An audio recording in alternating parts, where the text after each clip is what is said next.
Hello students, educational RVMSCS में आपका फिर से स्वागत है। आज हम लोग देखिए क्वेश्चन नंबर 6 दिया है। अचर बल लगाने से पिंड द्वारा किया गया कार्य पिंड द्वारा तय की गई दूरी के अनुपाती होता है। अचर बल लगाने से, बल का मान क्या है? अचर है। अचर मतलब जिसका मान न बदलता हो, ठीक है। बल का मान नहीं बदल रहा है, बल अचर है। तो कह रहा है किताब में कि एक अचर बल लगाने पर पिंड द्वारा किया गया कार्य पिंड द्वारा तय की गई दूरी के अनुपाती होता है। इस कथन को दो चरों वाले एक समीकरण के रूप में व्यक्त किए। दो चर वाले एक समीकरण के रूप में व्यक्त करना है, लेकिन इसमें जो बल दिया है बल को अचर मान के चलना है। यानी बल को हम जो कुछ नहीं मानेंगे, दूरी को और कार्य को मान सकते हैं, ठीक है। तो यहां पर लिखेंगे माना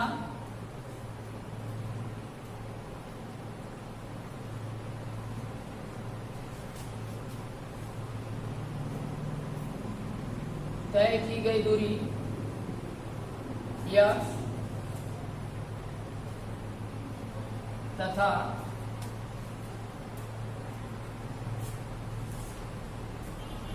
किया गया कार्य कितना है? y।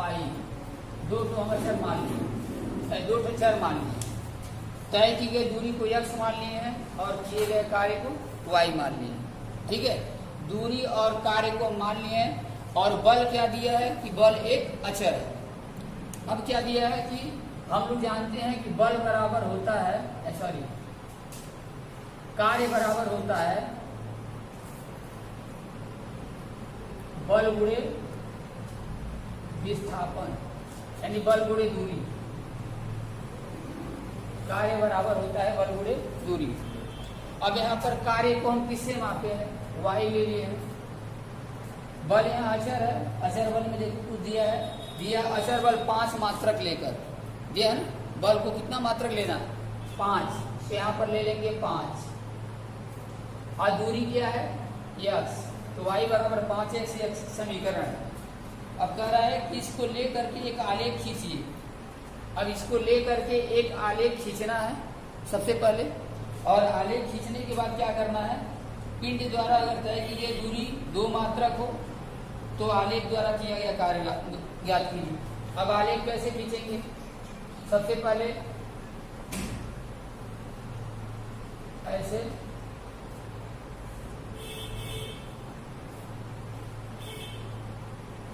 x dash y dash ले लेते हैं। आलेख खींचने के लिए सबसे पहले यहाँ पर क्या करना है? एक सारणी तैयार कर लेना है। पहले यहाँ पर सबसे पहले क्या करेंगे? एक सारणी तैयार कर लेंगे, टेबल, और कम से कम 3 वैल्यू जो इसमें ज्ञात करना है। x y यहाँ लिख दिए, देखें, ठीक है।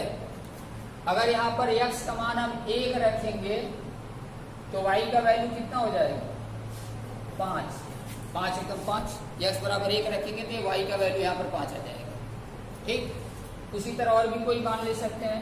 x बराबर अगर 2 रखेंगे तो y का वैल्यू यहाँ 10 होगा, 3 रखेंगे तो 15 होगा। कोई भी हम 2-3 मान जो यहाँ पर रख लेते हैं। अब यहाँ देखिए क्या करते हैं।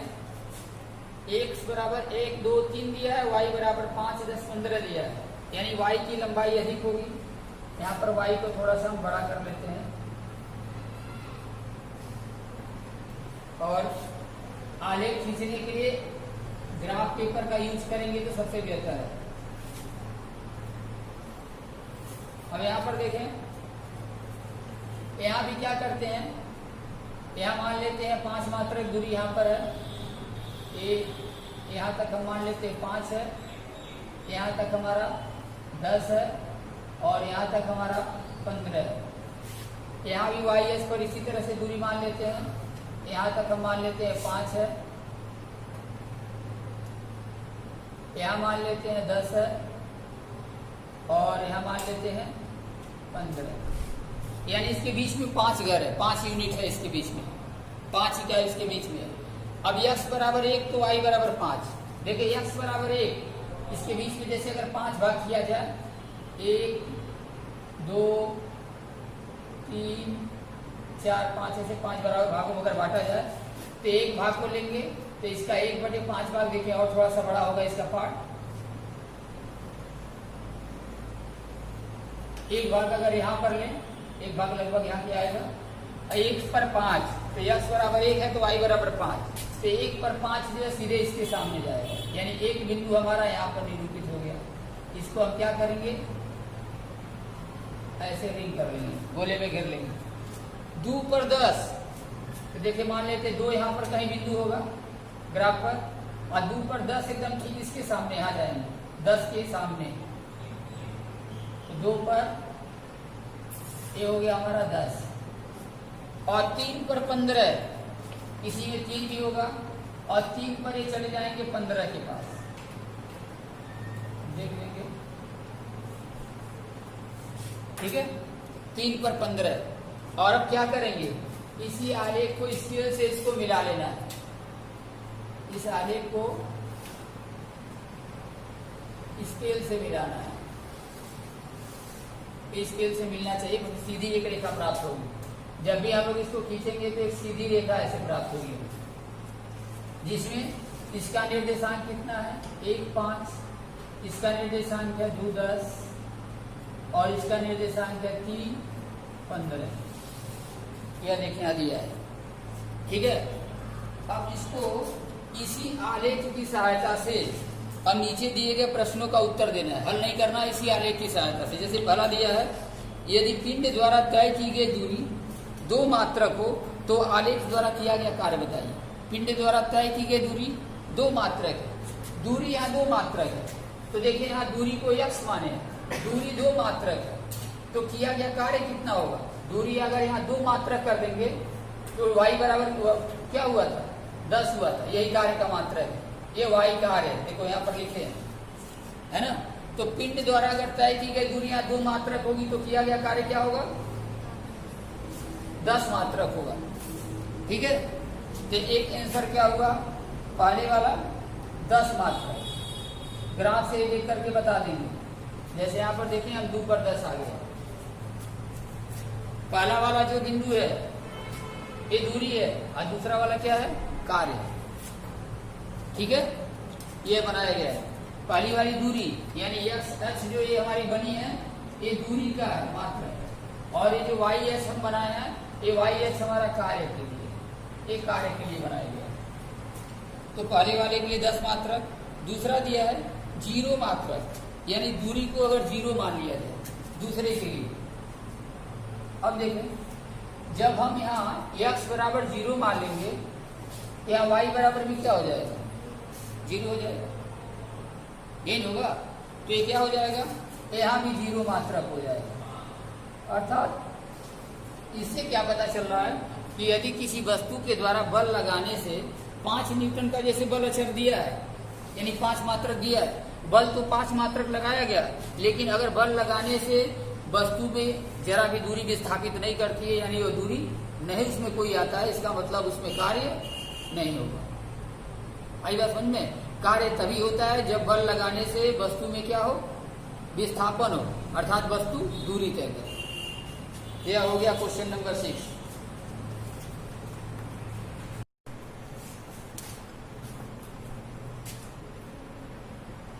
नेक्स्ट क्वेश्चन नंबर 7 पर। 7 में देखिए क्या दिया है, एक विद्यालय की कक्षा 9 की छात्राएं यामिनी और फातिमा ने मिलकर भूकंप पीड़ित व्यक्तियों की सहायता के लिए प्रधानमंत्री राहत कोष में 100 रुपये अंशदान दिया, ठीक है। प्रधानमंत्री राहत कोष में कक्षा 9 की छात्राएं हैं यामिनी और फातिमा, दोनों ने मिलकर के अंशदान दिया, यानी योगदान दिया, दान दिया। कितना दिया 100 रुपये दोनों ने दिया। तो कह रहा एक रैखिक समीकरण लिखिए जो इन आंकड़ों को संतुष्ट करती है। ऐसा आपको समीकरण बताना है जो दिए गए आंकड़े हैं, अर्थात दोनों का अंशदान जोड़ने से कितना आ जाए 100 आ जाए। आप उसका अंशदान x रुपये और y रुपये मान सकते हैं और समीकरण का आलेख कीजिए। तो ये भी आसान है, यहाँ लिख देंगे कि माना कौन कौन नाम है? यामिनी, माना यामिनी द्वारा दिया गया अंशदान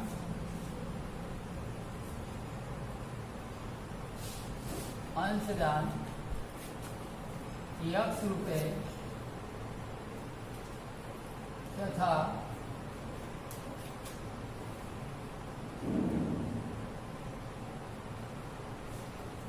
फातिमा द्वारा दिया गया अंशदान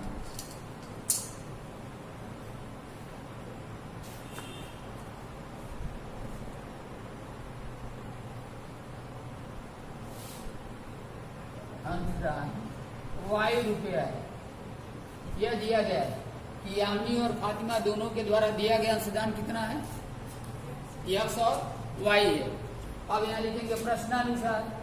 प्रश्न में क्या कह रहा है कि दोनों के द्वारा दिया गया अंशदान का योग ₹100 है, इसलिए x प्लस y बराबर 100। यही हमारा इक्वेशन होगा। ठीक है, x प्लस y बराबर 100 ये हमारा इक्वेशन है। अब यहाँ पर क्या होगा? x बराबर अगर ले लेंगे, चाहे y बराबर भी ले सकते हैं, तो x बराबर 100 माइनस y, ये हमारा हो गया। एक इक्वेशन हमारा मिल गया। अब इक्वेशन को दिखाने के लिए फिर उसी तरह से ग्राफ बनाएंगे अपना। x axis y axis, x o x dash, y o y dash नीचे की ओर रहेगा। अब जैसे मान लें यहाँ टेबल को उसी तरह से बनाना है, फिर जो भी अपना इच्छा हो टेबल में मान रख के बना सकते हैं। x है y है, जैसे y बराबर अगर हम 0 रख दें तो x बराबर क्या हो गया? 100 हो गया। y बराबर अगर हम मान लो 20 रख दें तो 100 में से 20 गया 80। इसी तरह से जो भी इच्छा है वो हम अपना मान रख सकते हैं। यहाँ अगर 50 रख दें तो x बराबर भी क्या हो जाएगा?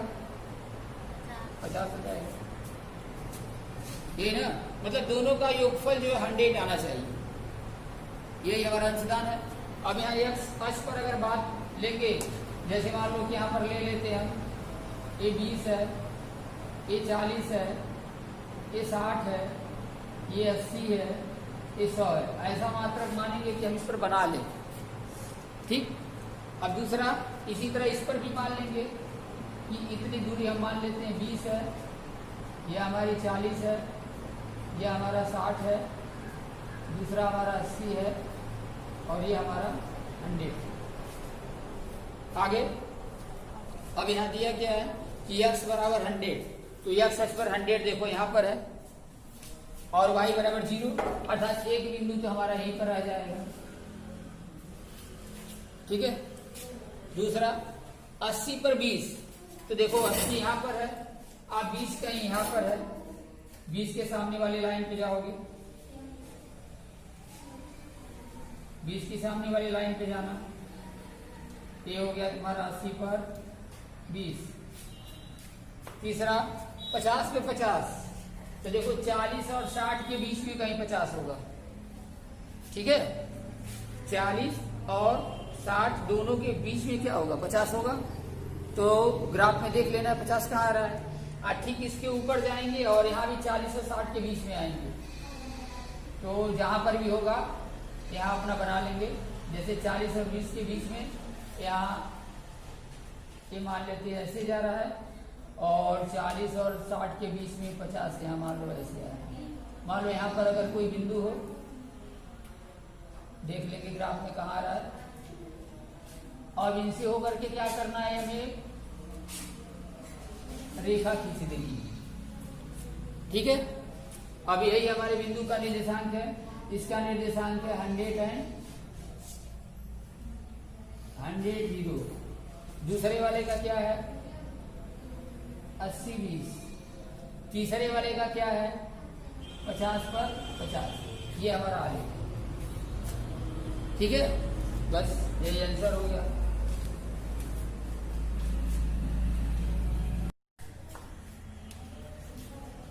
आगे देखें, इस चैप्टर का लास्ट क्वेश्चन दिया, क्वेश्चन नंबर 8 में देखें क्वेश्चन क्या दिया है। अमेरिका और कनाडा जैसे देशों में तापमान फ़ारेनहाइट में मापा जाता है।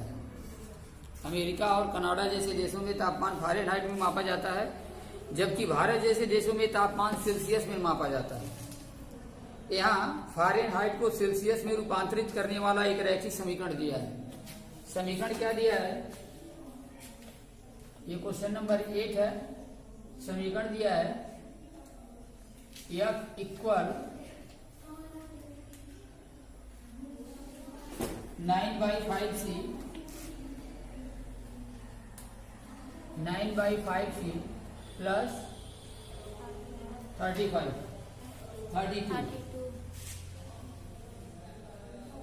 ए इक्वेशन दिया है। F इक्वल 9/5C प्लस 32 एक क्वेश्चन दिया है। और फर्स्ट नंबर क्वेश्चन दिया है कि सेल्सियस को इस C को x माना जाए और फ़ारेनहाइट को y मानकर ऊपर दिए गए रैखिक समीकरण का आलेख खींचिए। और फिर वही काम करेंगे जो बताए हैं आलेख खींचने के लिए। अब इसमें ऐसे यह x एक्सिस है और यह हमारा y एक्सिस है। कह रहा है कि सेल्सियस को x अक्ष मानना है। यह जो x अक्ष है यही तुम्हारा सेल्सियस है।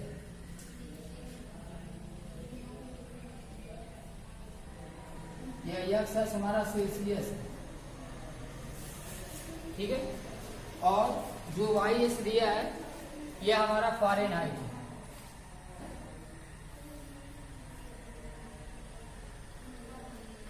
ये फ़ारेनहाइट है। इसको हम फ़ारेनहाइट मान लेते हैं, इसको सेल्सियस मान लेते हैं, ठीक है। x अक्ष को सेल्सियस, y अक्ष को फ़ारेनहाइट मान करके इसका हमें क्या करना है? आलेख खींचना है। तो पहले तो आलेख खींचने के लिए हमें क्या करना पड़ेगा? यहाँ पर पहले सबसे पहले हमको सारणी बनानी पड़ेगी। टेबल सबसे पहले बना लेना है, जैसे सारे क्वेश्चन में बताया गया उसी तरह से इसमें भी हम सबसे पहले टेबल का निर्माण कर लेंगे। यह x है, सॉरी यहाँ f और c के रूप में दिया है तो f c के रूप में मानेंगे। जैसे मान लेते हैं यहाँ f है, यहाँ c है। ये फ़ारेनहाइट है, ये सेंटीग्रेड है। अब सेंटीग्रेड में क्या करते हैं? यहाँ पर अगर 5 मान लें, c के जगह पर अगर यहाँ 5 मान लेंगे हम, तो 5 से 5 क्या होगा? कैंसिल हो जाएगा। 5 से 5 कट जाएगा, बचेगा केवल 9। तो 32 और 9 कितना हो गया? 41, यानी फ़ारेनहाइट आ जाएगा 41। आई बात समझ में? इसलिए माने हैं 5 ताकि यह पूर्णांक में आए, भिन्न में न आए। अगर मान लो 1 मान लेते तो 9/5 घन 32। अब 9/5 घन 32 को भी दर्शाया जा सकता है, लेकिन यहाँ पर दर्शाने से, आलेख को दर्शाने में, यहाँ पर ग्राफ पे दर्शाने में भिन्नात्मक संख्या को कठिनाई होती है। अगर किसी भिन्नात्मक संख्या को आलेख बनाना हो या उसे दर्शाना हो तो उसके लिए हमें थोड़ी कठिनाई होगी। लेकिन यहाँ क्या है? हम पूर्णांक में बना रहे हैं, तो यहाँ पर हम c बराबर क्या मान लिए? 5। पहला मान लिए c बराबर 5। क्या हो गया हमारा? 5 कैंसिल हो जाएगा, प्लस 32। ये तो समझ में लगभग सबको आ ही जाएगा, यहाँ तो दिखाना नहीं पड़ेगा। अब आगे इसी तरह से c बराबर अब यहाँ 10 मान लेते हैं। यहाँ 10 मान लेंगे तो 5 2 जा 10, 2 बार में कटेगा। यहाँ दिया है 9/5 गुणे 10 प्लस 32। कैसे है देख ले। अब यहाँ 5 से कटा दोगे तो 5 दूनी 10, 9 दूनी 18 धन 32, कितना हुआ? 40। 32 और 40 10 50, कितना हुआ? 50। तो 10 अगर यहाँ रखेंगे तो कितना आएगा? 50, ठीक है।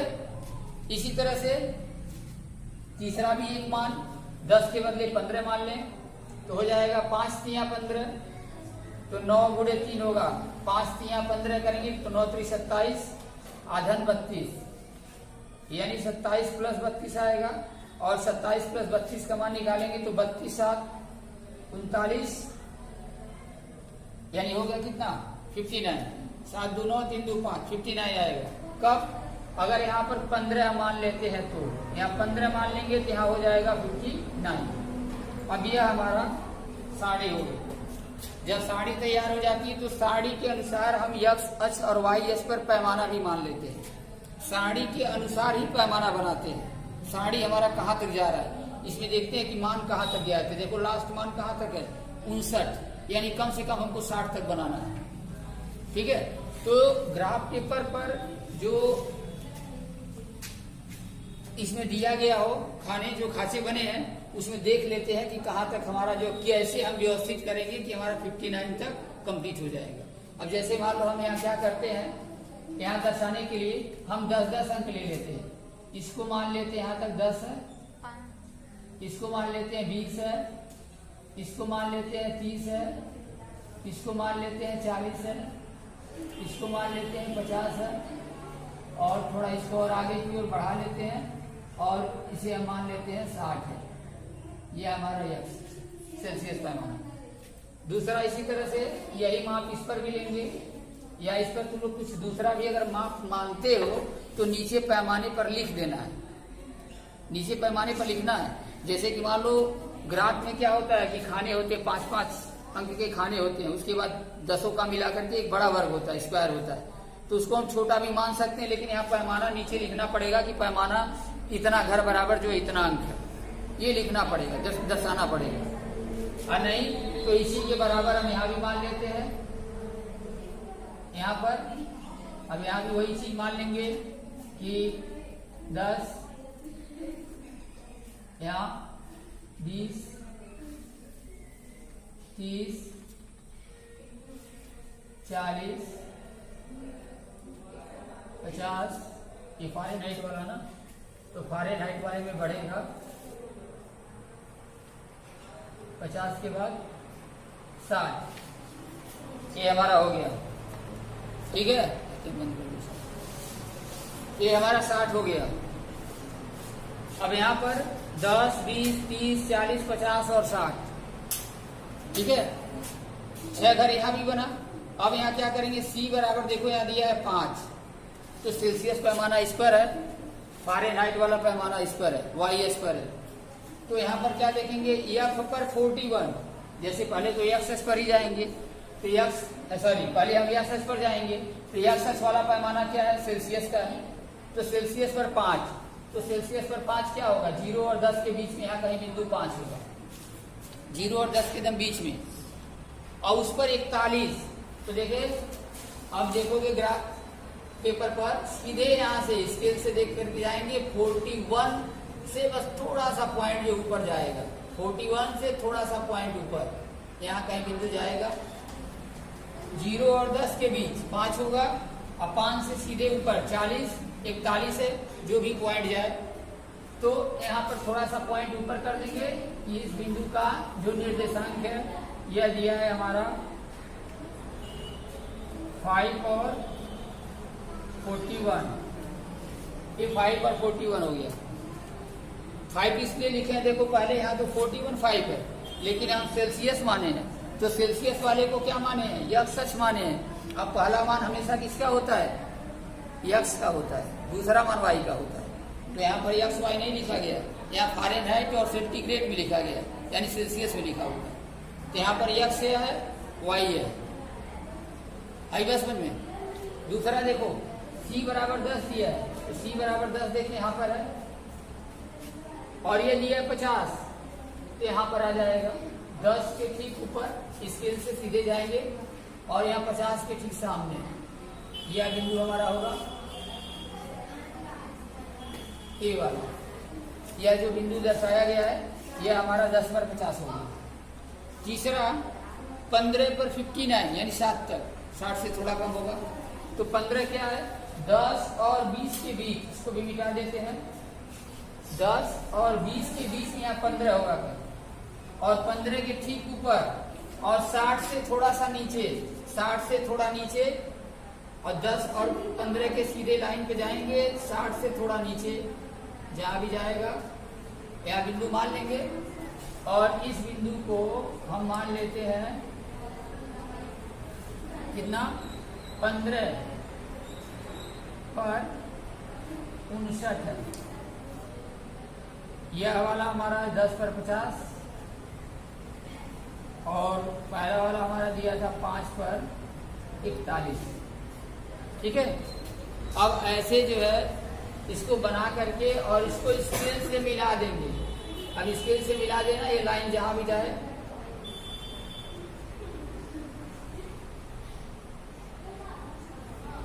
ठीक है, स्केल से सीधा मिला देते हैं। यही हमारा इसका क्या हो गया, आलेख हो गया। आगे समझ में सभी लोगों को। पहले क्या किए हैं, सबसे पहले तो F बराबर 9/5C + 32 दिया है, तो सबसे पहले हम इसका साड़ी बनाएंगे, जैसे पिछले भी क्वेश्चन में इसी तरह से बताया गया है। साड़ी बनाने के लिए F और C यहाँ लिख दिए हैं। F में C में क्या किए हैं कि C का ऐसा वैल्यू रखे हैं जिससे 5 से डिवाइड हो जाए, क्योंकि यहाँ पर डिनोमिनेटर में 5 दिया है, यानी यहाँ पर हर में 5 दिया है। तो ऐसा हम यहाँ पर मान रखेंगे C के जगह पर कि कम से कम ये 5 से पूरा कट जाए। तो जैसे आप 5 रखेंगे तो 5 5 कट जाएगा, तो 9 बचेगा, 32 9 41। यहाँ 10 रखेंगे तो 5 दूनी 10, 2 बार में कटेगा, 9 दूनी 18 और 32 जोड़ेंगे तो 50। उसी तरह से 15 रखें, 5 या 15 27 हुआ, 27 32 को जोड़ेंगे तो 59। ठीक है, ये आप पहले टेबल निकाल लेंगे। टेबल निकालने के बाद क्या कहे हैं, इसमें देख लेना है, किताब में दिया गया है कि हमें सेल्सियस को x अक्ष पर लेना है और फारेनहाइट को y अक्ष पर लेना है। तो x अक्ष और y अक्ष वाली रेखा को खींचेंगे, और x अक्ष और y अक्ष वाली रेखा को खींचने के बाद में इस पर जो पैमाना दिया गया उसमें देखेंगे कि अधिकतम मान कहाँ तक है, 60 तक है। तो अब 10-10 का ले लिया 60, इस पर भी 10-10 का 60 इस पर भी ले लिया। अब क्या करेंगे, फिर जो मान दिया जैसे 5 पर 41, तो 5 के बिंदु यहाँ पर है, 0-10 के बीच में, 41-40 के ऊपर थोड़ा, 10 पर 50 और 15 पर 59, यानी 60 से थोड़ा कम, और इसको एक सिरे मिला देते हैं। इस सीधी सरल रेखा को मिला देते हैं, यही हमारा ग्राफ होगा। तो आज इसको यहीं पर समाप्त किया जाता है इस चैप्टर को।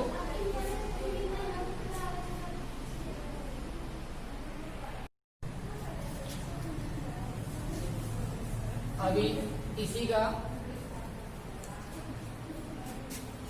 जो समीकरण दिया है, यह बराबर 9/5C + 32 आलेख में है। ये तो पहले का आंसर हुआ। दूसरे में देखे दिया है क्या, सेकंड नंबर में दिया है, यदि तापमान 30 डिग्री हो, यदि तापमान 30 डिग्री है तो फारेनहाइट में तापमान क्या होगा, 30 डिग्री है, सेल्सियस है। कह रहा है दूसरे में कि यदि C के जगह पर 30 डिग्री हो, C के जगह पर यदि 30 डिग्री हो तो फारेनहाइट में क्या होगा। तो C पर 30 डिग्री रखने पर, C बराबर केवल हम 30 डिग्री रख देंगे, तो क्या होगा, F बराबर 9/5 × 30 + 32, 5 से घटाएंगे, काट देंगे तो क्या होगा, 5 × 36, 9 × 6 = 54 + 32, तो 4 × 2 = 6, 5 × 3 = 8, अर्थात 86 डिग्री हो जाएगा फारेनहाइट में। अगर सेंटीग्रेड में 30 डिग्री हो तो फारेनहाइट में उसका मान कितना होगा, 86 डिग्री सेंटीग्रेड। दूसरी चीजें, एक तो यह निकाल करके बताया है, अगर हम लोग यहाँ ग्राफ अगर सही से खींचे रहेंगे, सही से अगर हम ग्राफ बनाए रहेंगे, तो ये ऐसे लगा करके हमें देखने की भी जरूरत नहीं है। इस आलेख की सहायता से भी हम लोग बता सकते हैं, इस आलेख की सहायता से बता सकते हैं। जैसे आलेख में देखो C बराबर 30 दिया है, तो C बराबर यहाँ 30 देखो, ठीक है, और C बराबर 30 के ठीक ऊपर देखो, यह रेखा जो हम खींचे हैं, इस रेखा को जब आगे तक बढ़ाएंगे तो ये जहां भी काटती है, यहाँ जहां भी मिलता है, यहाँ पर वही बिंदु इसका क्या होगा, निर्देशांक होगा, यानी y अक्ष को जहां भी काटे, ठीक है, तो उसको हम बता सकते हैं। क्योंकि यहाँ पर जो F है किसका मान है, y का मान है। हम बताए हैं कि C को हम लोग x अक्ष माने और F को क्या माने, y अक्ष माने। तो यहाँ पर क्या है, ये y का मान है। तो अगर सेंटीग्रेड में अगर 30 डिग्री हो तो फारेनहाइट में मान क्या होगा, 86 होगा, यानी 30 पर यहाँ 86 पर मिलाना है, ठीक है, ये हम बता सकते हैं। आगे देखो, इसी का मिटा लें, इसको हो जाएगा। नेक्स्ट थर्ड में दिया है,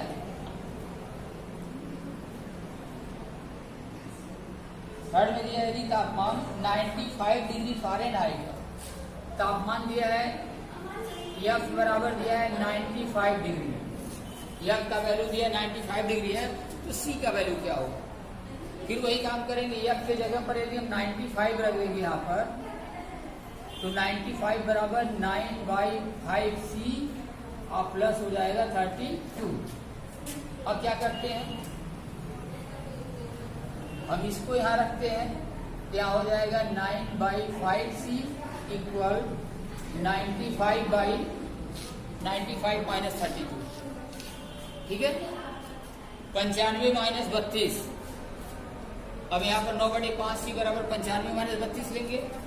अब यहाँ अगर C का वैल्यू निकालेंगे, इसको पहले घटा लें, 5 में से 2 गया 3 और 9 में से 3 गया 6, 63 होगा। हाँ, यहाँ पर ये 9/5 जब इधर जाएगा तो 5 ऊपर चला जाएगा और 9 नीचे होगा, पलट जाएगा। अंश को हर बना देंगे और हर को अंश बना देते हैं। अब यहाँ घटा दोगे 9 7 63, इसलिए C बराबर क्या हुआ 7 5 35 डिग्री, यानी C का मान यहाँ पर 35 डिग्री सेंटीग्रेड होगा। फिर से देख लें, थर्ड नंबर दिया है कि यदि फ़ारेनहाइट में तापमान 95 डिग्री हो तो सेल्सियस में कितना होगा। तो यहाँ F की जगह पर 95 रखेंगे, 9/5C प्लस 32, यहाँ 9/5C को रख दिए, 95 है या 32 इसके साथ आया तो माइनस हो जाएगा, यानी C बराबर 5 में से 2 गया 3, 9 में से 3 गया 6, और यहाँ आएगा जब 9/5 तो 5 ऊपर 9 नीचे, 9 7 63, 7 5 35 डिग्री सेल्सियस, ठीक है, हो जाएगा। मिटा दें,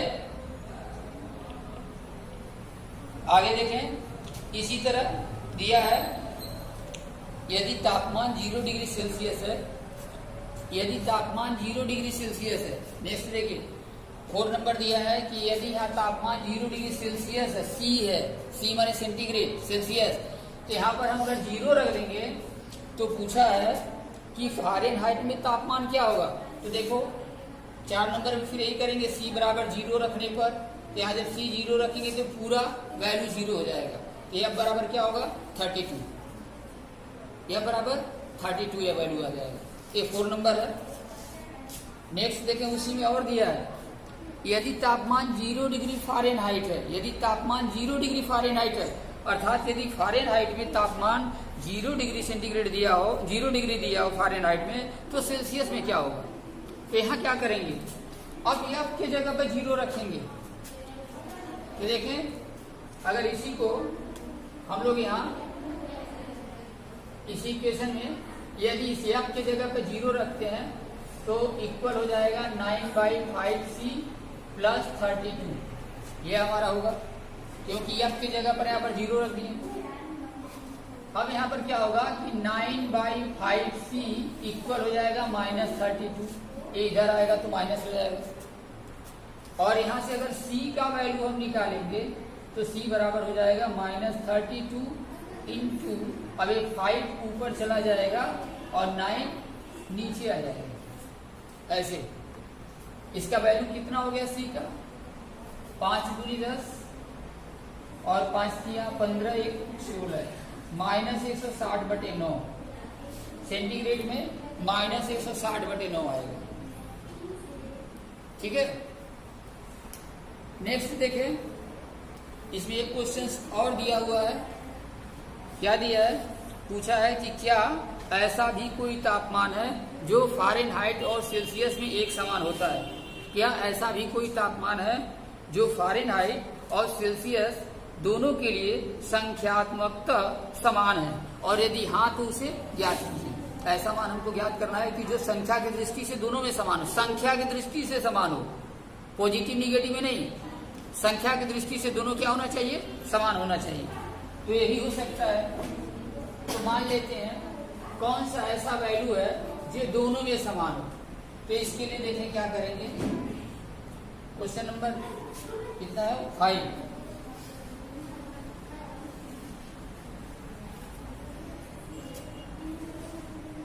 फाइव नंबर में देखें, माना संख्यात्मक रूप से जो समान ताप है उसको अभिष्ट ताप मान लेते हैं। माना अभिष्ट ताप हमारा यक्स है, उसको यक्स मान लेते हैं संख्या की दृष्टि से। ठीक है, मान लेते हैं कि यक्स एक ऐसा मान है जो कि दोनों में बराबर आता है। एफ भी उतना ही है, सी भी उतना ही है। तो यहाँ पर क्या होगा, यक्स इक्वल हो जाएगा 9/5c हाफ, ऐसा ही सी की जगह पर भी यक्स रखेंगे और प्लस 32। अब यहाँ पर क्या करना है, यक्स माइनस, इसको इधर लाएंगे अगर तो माइनस 9/5 यक्स इक्वल हो जाएगा हमारा 32। अब इसको सब्ट्रैक्ट कर देना है। यहाँ पर एलसीएम होगा 5 से यहाँ क्रॉस करेंगे तो हो जाएगा 5x माइनस 9x इक्वल हो जाएगा 32। और यहाँ पर 5 में से 9 सब्ट्रैक्ट करेंगे तो क्या होगा, -4x अपन 5 इक्वल 32। और यहाँ x का वैल्यू निकालेंगे तो क्या होगा 32। यहाँ देखो -4/5 है, उधर जब जाएगा तो -5/4 कर देते हैं, इसको पलट देते हैं, ले जाके इधर ले जाके इसको चेंज कर देते हैं, अंश को हर बना देते हैं, हर को अंश बना देते हैं। अब यहाँ कटा दें, 4 8 32, 8 बार में कट गया, यानी x बराबर क्या हो गया -40 डिग्री, -40 डिग्री, यही आंसर है। अर्थात यदि f के जगह पर भी -40 रख दें और c के जगह पर भी अगर हम -40 रख दें तो दोनों क्या हो जाएगा, इक्वल हो जाएगा। इक्वेशन देख लें, -40 तो यहाँ हो ही गया। यहाँ अगर 40 रखेंगे तो 5 और 8 40, 8 बार में कटेगा और 8 9 कितना होता है 72। लेकिन क्या हुआ, चूंकि ये माइनस में दिया तो -72 हुआ, यहाँ पर -72 यहाँ पर होगा 9/5। 80 के जगह पर -40 रखेंगे तो 5/40, 9/8 72, ये -72 होगा, ये -72 हो जाएगा और प्लस 32 देखिए घटाएंगे तो कितना आएगा 0। यहाँ हो गया 7 में से 3 गया 4, -40 आएगा। यहाँ भी f का मान क्या है -40 है। तो -40 डिग्री जो संख्यात्मक मान है ये फ़ारेनहाइट और सेंटीग्रेड दोनों के लिए समान होता है। ठीक है, तो आज हम लोग का यह चैप्टर यहीं पर समाप्त होता है।